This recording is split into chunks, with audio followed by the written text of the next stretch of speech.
Pourquoi la harpie féroce est-elle appelée ainsi? C'est ce qu'on va voir aujourd'hui. Alors, la harpie féroce, ou Harpia harpyra, ou faucon royal au Brésil, est un animal qui est assez imposant et qui a une tête vraiment... faut pas trop venir l'embêter. Bref, c'est un rapace diurne qui fait partie des plus grandes espèces d'aigles au monde. Il fait à peu près 99 cm pour 6 à 9 kg chez les femelles et 4 à 5 kg chez les mâles. La griffe du doigt fait 6 cm pour une envergure de 1,76 m à 2,24 m. C'est pour ça qu'on le considère comme le plus grand et le plus puissant des rapaces des forêts tropicales. Si sa huppe, c'est-à-dire les plumes sur sa tête, sont dressées, c'est qu'elle est en alerte. Et il vaut mieux pas aller l'embêter. Elle vit dans la cime des arbres, mais contrairement à beaucoup d'autres volatiles, elle ne plane que très rarement. Elle peut jeûner une dizaine de jours. Quand elle va aller sur sa proie, alors sa proie généralement c'est les mammifères, des paresseux, des singes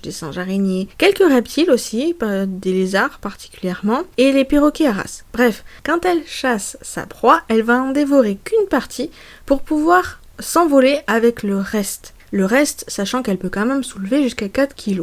Elle vit dans les cimes des arbres et elle niche entre 38 et 40 mètres de hauteur. Alors, elle va attaquer les drones et tout ça, donc ce qui fait que pour avoir des informations sur le cycle de reproduction et tout ça, c'est un petit peu compliqué. Elle va faire 2 œufs par portée. Par contre, quand le premier arrive à terme, c'est-à-dire que le premier sort, elle va arrêter de couver le deuxième. Et cela va durer à peu près 56 jours. Il n'y a presque que la femelle qui pond. Le mâle, il va rapporter de la nourriture environ une fois par semaine. Bon, il amène la grosse barbaque quand même, pour tenir. L'aiglon, lui, il va faire son premier vol à peu près quand il a 5 mois. Pendant plusieurs mois, il va rester que dans la zone des 100 mètres autour du nid. Et une dernière chose, c'est que le nom harpie féroce, enfin le nom harpie, vous avez peut-être la référence par rapport à la mythologie grecque. Eh bien, c'est absolument ça. Son nom vient véritablement des harpies de cette mythologie, parce que les harpies désignaient des prédateurs redoutables qui naviguaient aisément entre les arbres. Voilà, c'était l'histoire de la harpie féroce. J'espère que ça vous a plu. Je vous remercie d'avoir écouté jusqu'à la fin. Je vous dis à très vite dans une prochaine vidéo, et surtout, comme d'habitude, n'hésitez pas à mettre en commentaire les animaux que vous avez envie que je fasse.